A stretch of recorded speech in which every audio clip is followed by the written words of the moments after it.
time fight coming up this weekend. Our former Fight Night Picks 2020 Male Fighter of the Year, Kevin Holland, is going to be taking on the Dirty Bird, Tim Means, a guy who debuted in the UFC about 10 years ago. It's been a long, slow burn for the man that is no stranger to a performance bonus, and realistically, I could say that about both these guys. I mean, Kevin Holland came in, made an impact, then rose like a phoenix, and then sank like a stone. And it did not go well for Kevin Holland in 2021. And that has been noted and talked about for, well, I guess a year at this point. Now, he did look impressive in the way that he was able to get the finish his last time out against Alex Oliveira. Ultimately withstood a little bit of adversity in that fight. Maybe a surprise to some people that he weighed exactly 170 pounds in that return down to welterweight. But for Kevin Holland, he was such an interesting prospect at 185, especially off that Jacare Souza knockout, because a lot of people thought, hey, like this is the guy. He's the guy. And now it's at 170 pounds, taking on a guy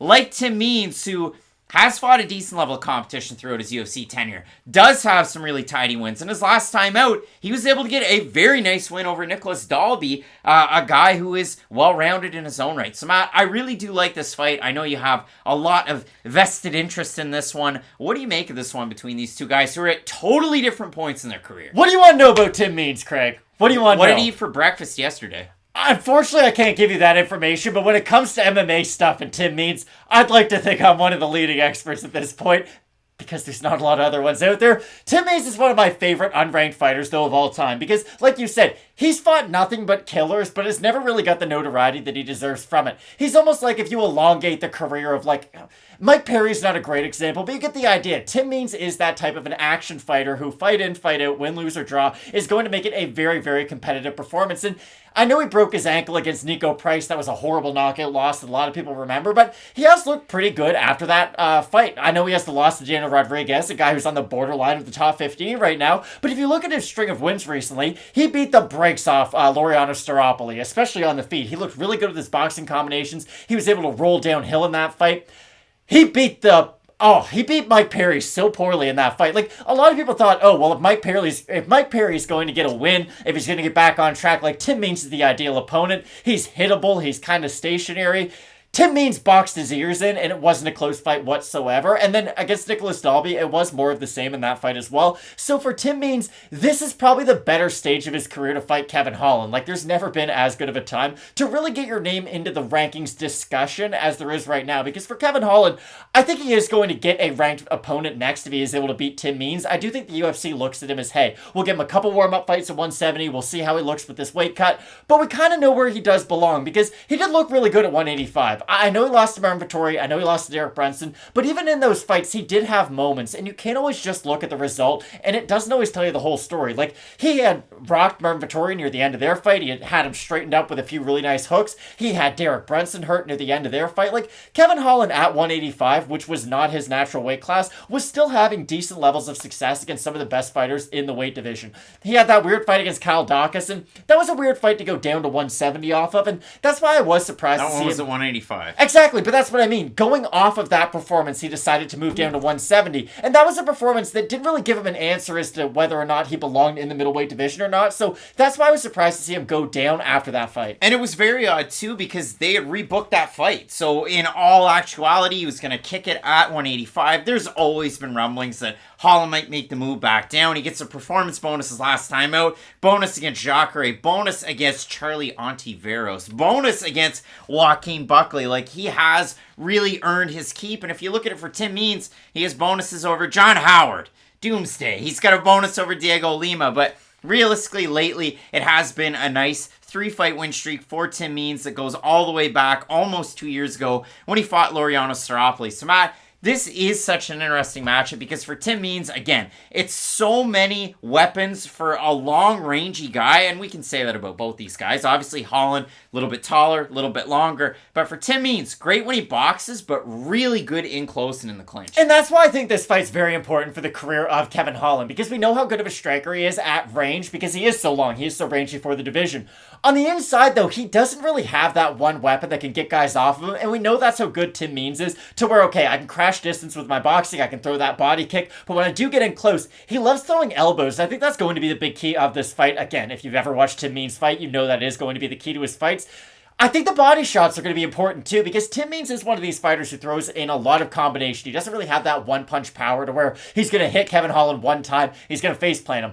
But he can go to the body, he can go to the head, and he does mix it up very well. So I'm curious to see what kind of answers Kevin Holland has when Tim Means gets on the inside, because even against Cowboy Oliveira in his last fight at 170, like, Oliveira did have some success on the feet before he got hurt in that fight. And I know we can say that a lot about Alex Oliveira. He looked good until he didn't.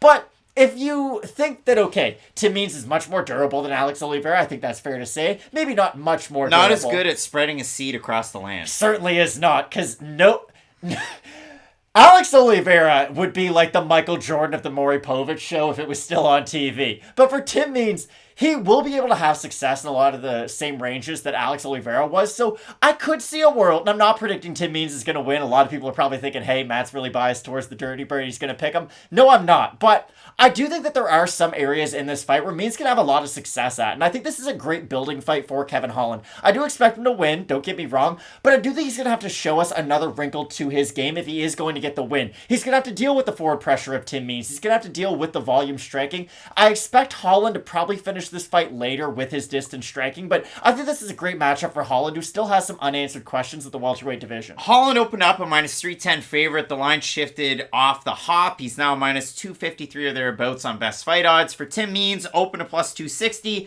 plus 200 as it stands. We have a look at the Topology votes. Surprise to us there to you.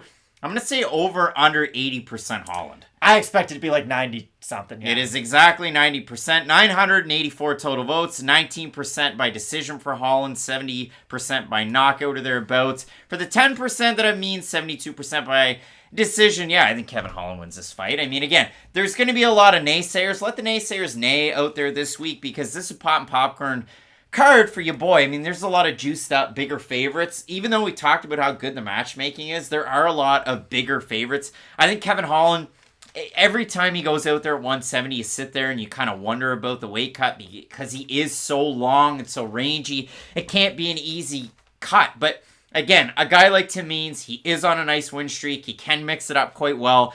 Positions where Kevin Holland could struggle, you touched on it, the clinch, the elbows. Maybe if he's taken down, maybe, but I don't see it. I think Kevin Holland has a massive grappling advantage over Tim Means in this fight. That's what I do expect. You never say that. You never get to say that anyway. But Kevin Holland offensively as a grappler is pretty good. He does have wins by rear naked choke. He is able to grapple some of his opponents. It's just the wrestling component. I think Kevin Holland does have good jiu-jitsu. It's just against dominant wrestlers, they can hold him down, and he's not really able to get any separation to then explode out of positions.